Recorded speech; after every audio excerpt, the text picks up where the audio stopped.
So welcome to our webinar, How to Build a Cyber-Secure Supply Chain, or Turning Awareness into Action.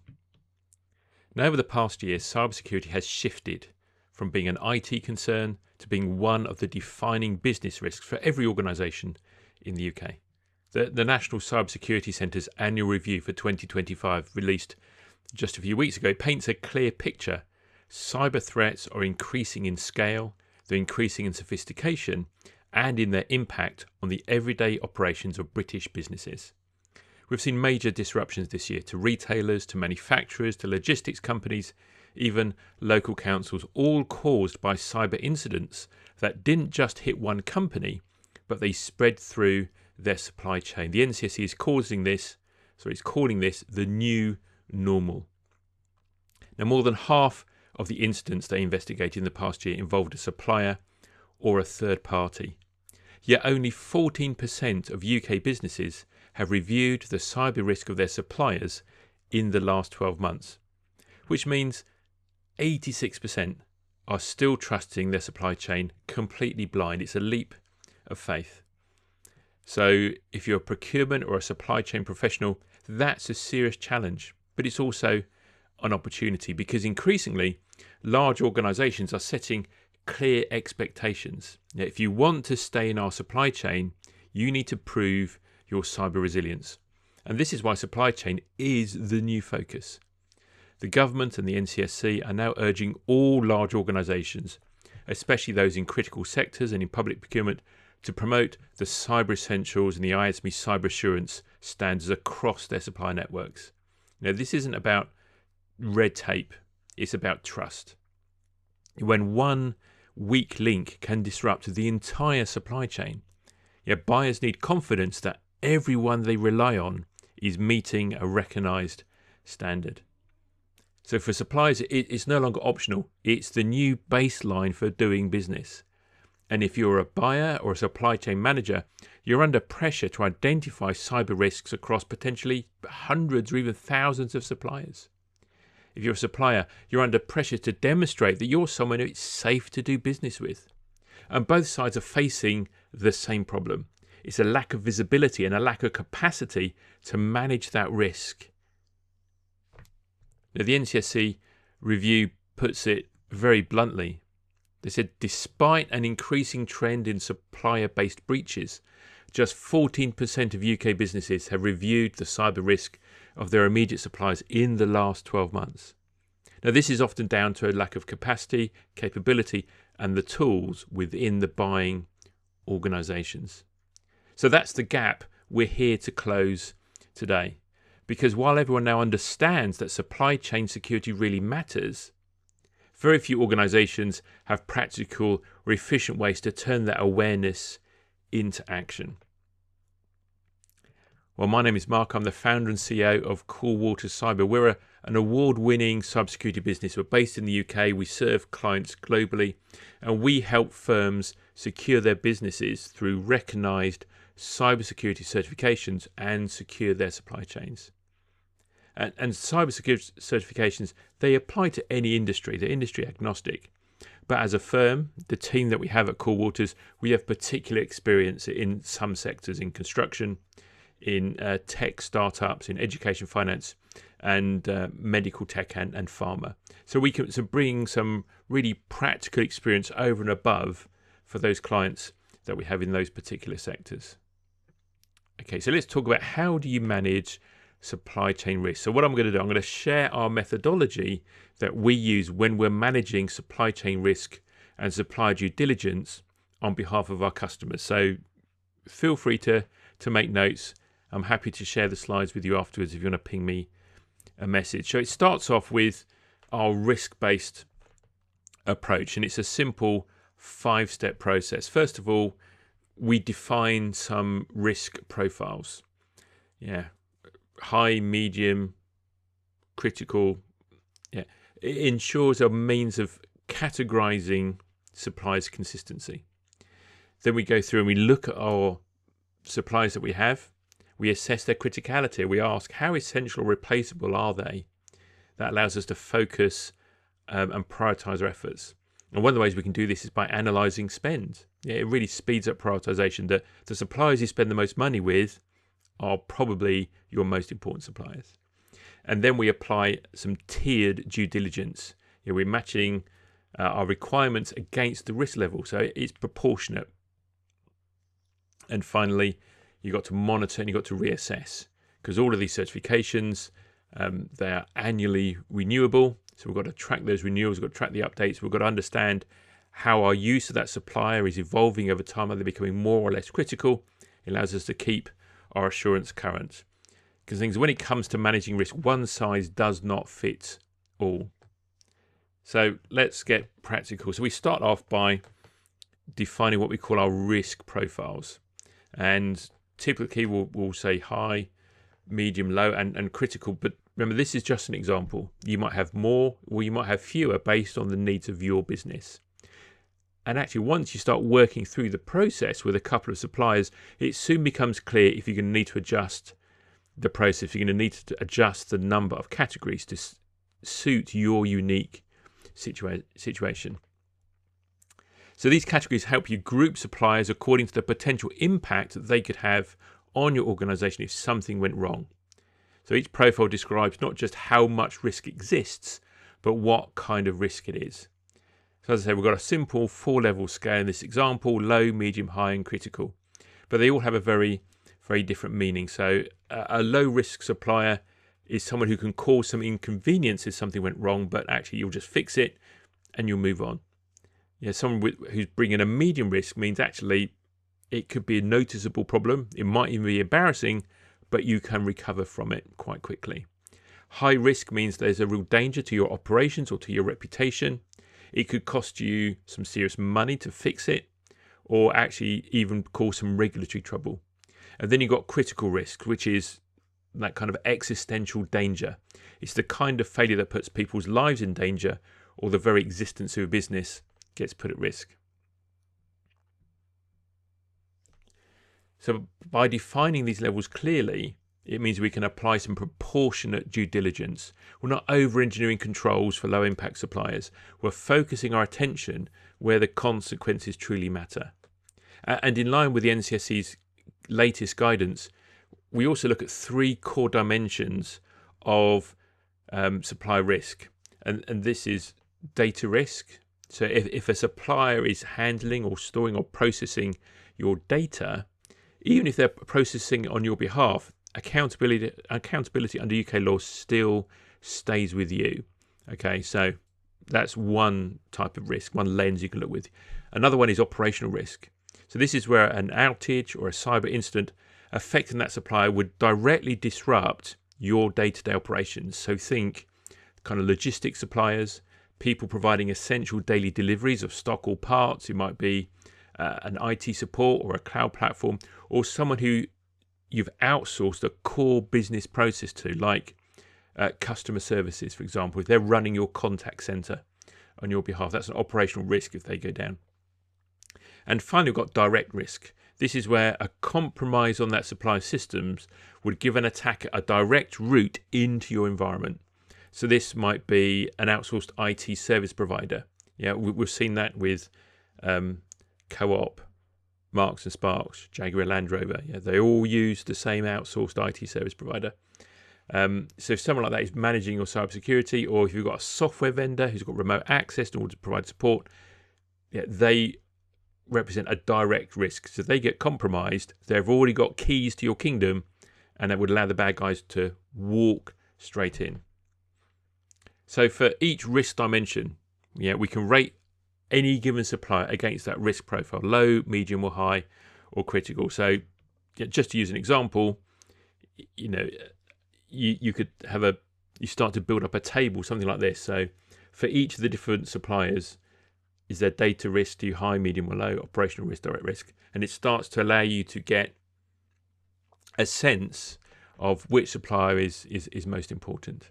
And another way you can focus in on this as well is just really think about the operational risk as well, because that's, I think, where we're getting this understanding now across the industry that actually previously we were really focused on data risk, but actually operational risk is an even bigger risk for most organizations.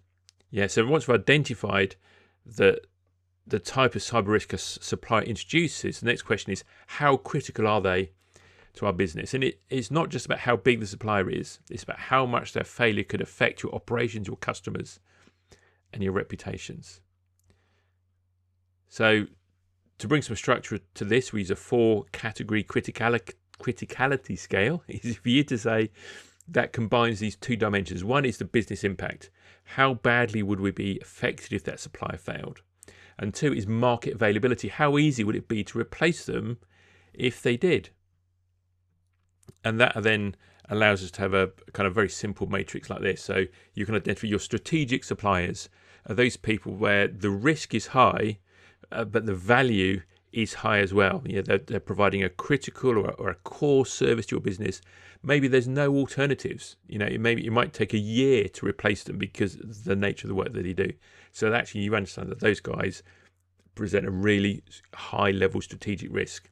Whereas at the other end of the spectrum, you might have commodity suppliers that provide ad hoc or one-off services that would have a negligible impact on your corporations, like the people who supply the sandwiches to your meetings, marketing people, short-term contractors. Easy to replace, easy to find lots of competitors. So again, we're getting this sense of scale, allows us to categorize our suppliers and know who we need to focus in on. And it helps us to prioritize where we're going to spend our energy. Yeah, your strategic and your tactical suppliers are the ones that can genuinely put your organization at risk if something goes wrong. That's where a deeper level of cyber assurance needs to focus. Your operational and your commodity suppliers, they still matter, but the due diligence can be proportionate. So we use this prioritization to sanity check that initial risk profile we assigned, especially around operational risk. If, for example, you might have had a supplier that you previously said was a medium operational risk, but having kind of completed the process, you increase that to high because you realize actually there's no viable alternative that we can use. If this company goes out of business, they're the only people for 300 miles who can do what they do. So actually, they're a bigger risk than we realized. So now you've got this means of describing the risk level associated with each supplier. And the question is, what we're going to do about it. Because at the end of the day, this is the question we're asking ourselves. How can I reduce the risk of one of my suppliers having a cyber attack? Because if it does, that causes direct, operational, or a data risk to me.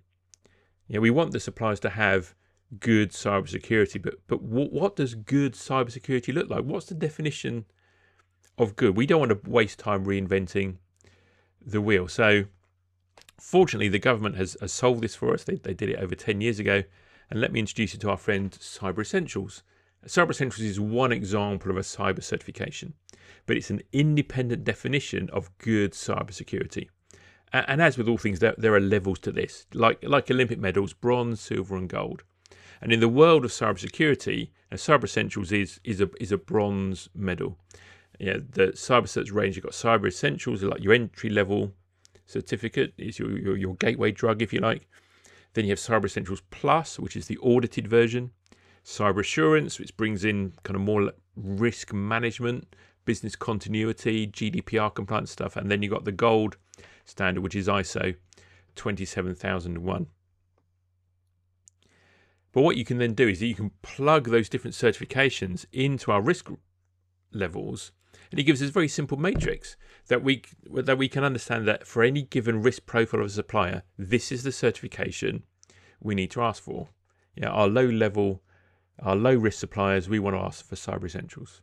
If they're a medium risk, we'll want the audited version, Cyber Essentials Plus.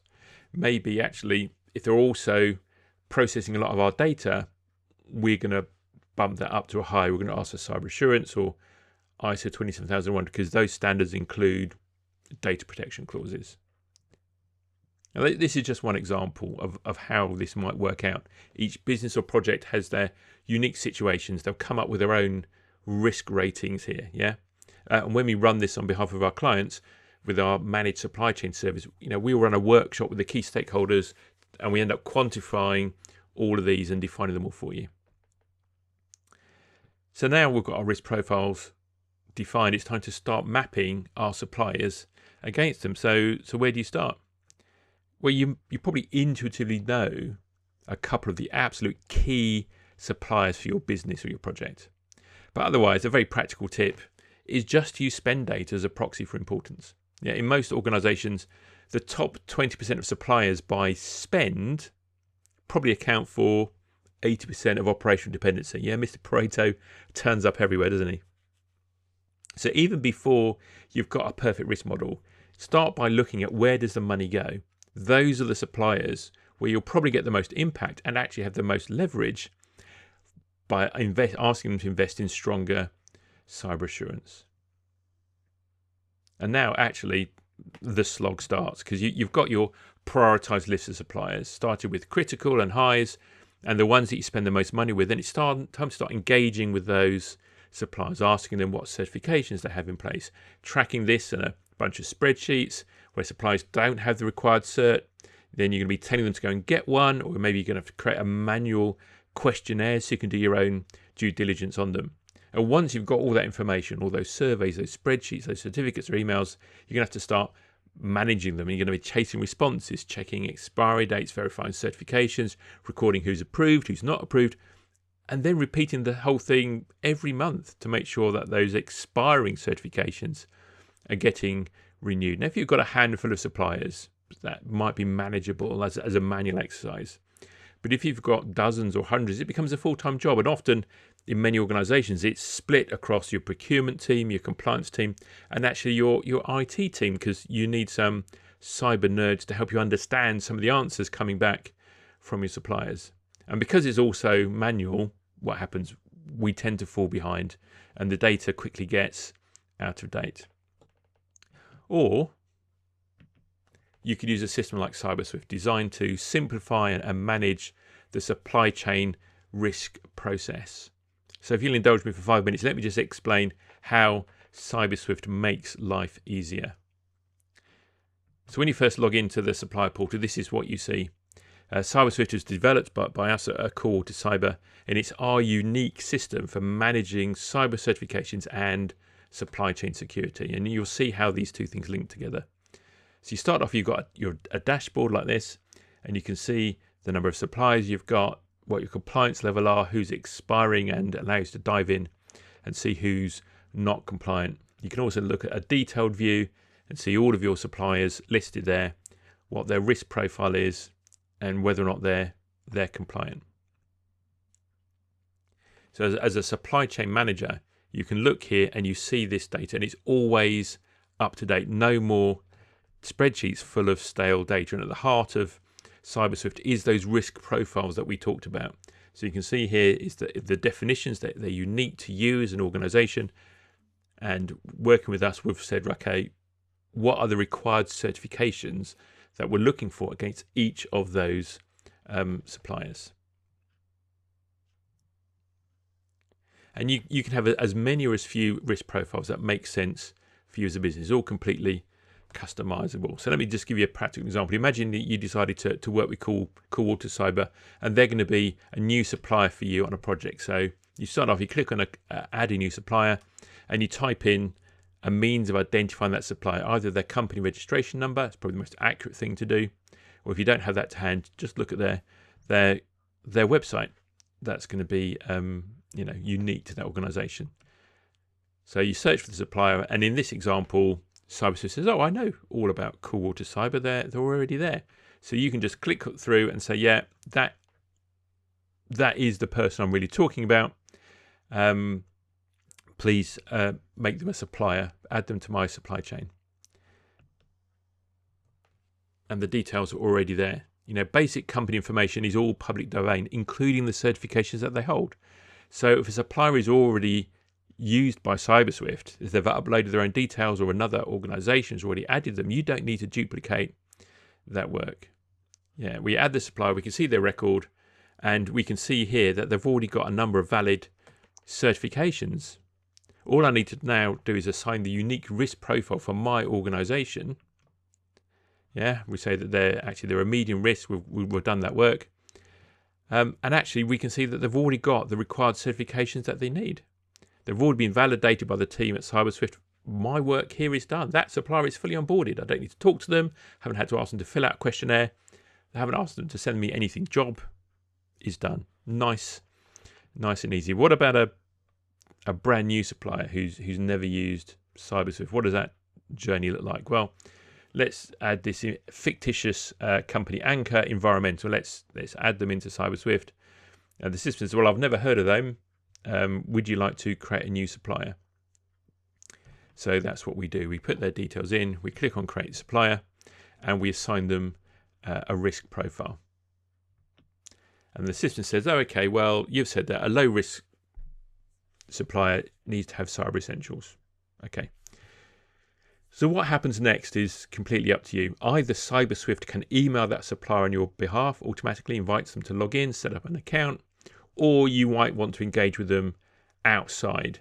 You might want to engage that supplier directly for that initial conversation. So whatever your business process is, CyberSwift can accommodate it. If you go down the automatic route, CyberSwift will send out an email to the supplier. It will look something like this. So it just says, dear supplier, dear value partner. And this one is coming from Coolwater Cyber, but it would have your name on there as an organisation. Blogs Builders is inviting Tommy's Drywall company to participate in their supply chain compliance program. And it just kind of guides you through what they need to do. The supplier can create an account. If they've already got the required certifications, they just upload it. And when they do, it gets reviewed by one of the cyber experts at Coolwaters. We check the certificate, we make sure it's valid, we make sure it's correct for that organisation. If it is, we will mark it as verified. You'll see that turn live within a day in your dashboard, or we'll reject it and explain why. It's not the right scope, not the right organisation, whatever it is. And if the supplier does not have the required certifications, if they haven't got Cyber Essentials, haven't got Cyber Assurance, whatever, they can actually just continue to click through the system that CyberSwift presents to them, and they've got the option right there to start the process. And this is the other half of CyberSwift that we use for all of our certification customers. And CyberSwift is this expert system that really simplifies the process of becoming Cyber Essentials, Cyber Assurance certified. So it guides even the least technical person through it step by step. It's what makes CyberSwift, Cyber Essentials fast and easy. The customer can see where they stand. It's easy to track their progress. It supplies all the policies and the procedures and the templates that they need in order to be able to comply with the standard. It's even got model answers in there that they can use if they're following it. It's got all the required training is bundled in there as well. So it really is this kind of one-stop shop. So if you've got kind of suppliers who are not particularly technical, but there's a high operational risk or there's a data risk because you've got to give them sort of blueprints of a military base where they've got to do some painting for you or something like that, it'll kind of guide them through without you needing to put lots of time and effort into it.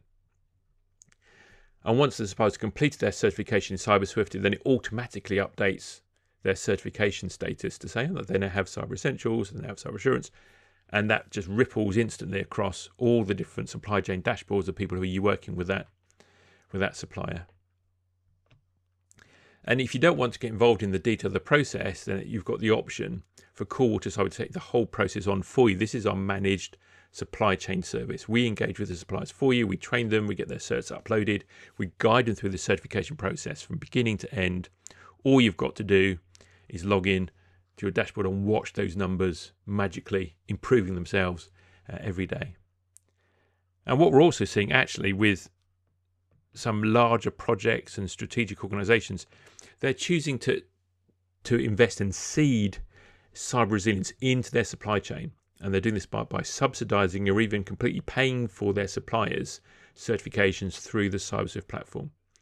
So if you're struggling as a supply chain manager, if you're struggling to build out enough compliant suppliers within a certain trade or a certain sector in order to allow you to deliver a project that you're on the hook to deliver, then that's another option we can provide through the managed supply chain service. We can actually go out and do all this at no cost to your supplier.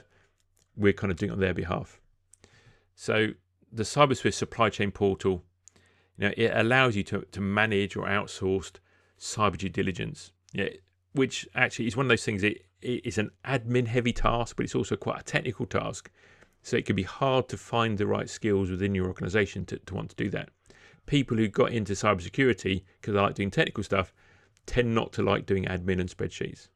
So often your cyber and IT teams are really happy to have someone take this admin off of their plate.